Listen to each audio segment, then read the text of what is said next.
a few days before he died, and he was in the hospital, my two sisters and I started to go through some cardboard boxes that were in the garage of his home. And what we found were boxes and boxes and boxes of photographs and negatives and documents that we had no idea existed. As we started to look through more of the material that we found, we also learned that he had had this whole other secret life we didn't know about, and that he had worked for the US government on matters of national security at the highest levels. In many ways, I think that I know my father better in death than I knew him in life. I mean, I always knew that he had an interest in photography from the time that he was little. I mean, he talked about having a darkroom in the bathroom of his house and things like that. And he was always interested in gadgets. We would get him, I mean, I bought him cameras for his birthdays and things like that. And he loved digital and stuff. You know, he was always so good-humored. You know, he never let anything ruffle him. And then if you realize the kind of stuff that must have been going on in his head at the time that he was sitting at the dinner table saying, "Oh, the steak is really good," or "the corn, where'd you get the corn?" You know, I mean, it's like, what the hell? You know, I mean, the man was dealing with issues that were, I mean, you can't even imagine.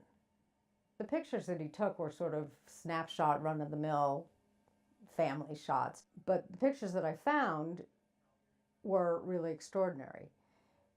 They were black and white, square format pictures that he had taken during the war, and other ones that he had taken like on the Lower East Side of New York City and then into the 50s. And I was really shocked that, I mean, on a number of levels, one, in the quality of the photographs, and also that he had never showed them to me. Immediately what I started to do was scan the negatives.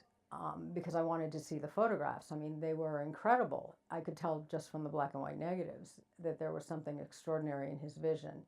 As I began to see the negatives made positive through the digital scans, that there was a whole side to my father that I didn't know. And I've always thought, I mean, obviously as a photographer myself, that you can tell a lot about somebody by looking at their photographs. I mean, it's the closest that you can get to seeing inside someone's head or being inside someone's head and looking out their eyes. And when I had enough of it scanned, I went to MIT, which is where he did his graduate work, and talked to the curator there and showed him the World War II work and asked him if he'd be willing to do an exhibition. And he thought the work was fabulous, but they were doing a renovation of the museum, whatever. And then he said, "You know, I have the archives here. Let's see what we have on your father." He pulled out a manila folder, and the only thing that was in it was this old newspaper clipping. Either my father's file had been wiped or it never existed. I always suspected that something was up with my father. You know, and he would say he was working or he'd gone to Washington, and I had a feeling he was always lying. I'm incredibly perceptive, and I can put two and two together very quickly. I mean, I can put two plus whatever. You know, he would be off to China or someplace. And I'd say, "What are you doing there?" "Oh, I've got a jewelry business starting." He'd bring back this shitty, like, ugly jewelry. And he'd say, "Oh, look how beautiful this is." And I would say, "Not really. This stuff looks like crap. What do you know, well, we were going over there to start this manufacturing thing." And I would think, "Oh, that's not true." I have a letter here. I'm not going to tell you who it's from. "Dear Larry, I was sorry not to be able to welcome you on dockside, but my favorite employer had another plan for me on the day of your arrival. Welcome home from the wars and good hunting from here out. I will remind you of something I'm sure you know, and that is that a reaction will set in which will glamorize the positive and heavily cloud the difficulties of your immediate past experience.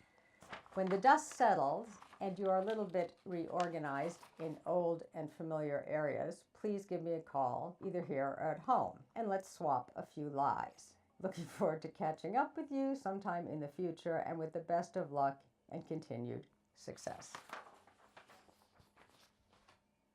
Now, if that isn't a spy to spy letter, I don't know what is.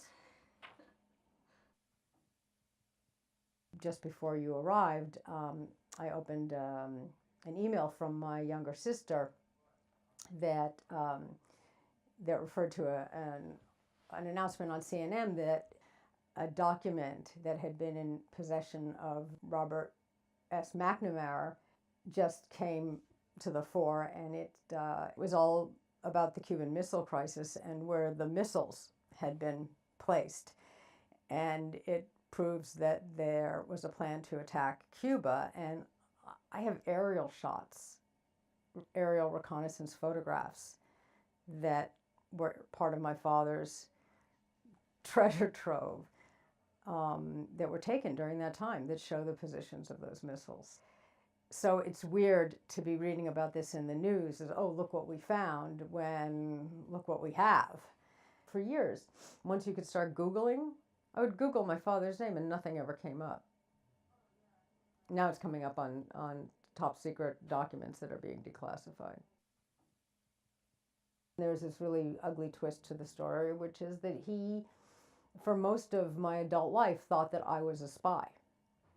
I mean, it would make sense. I'm an academic, I have all this free time, I'm a photographer, I go to all these places. So that complicated things even more. I learned that a couple weeks after he died. His wife said, well, he thought you worked for the same people he did. I'm not a spy. I couldn't tell you if I was, but I'm really not.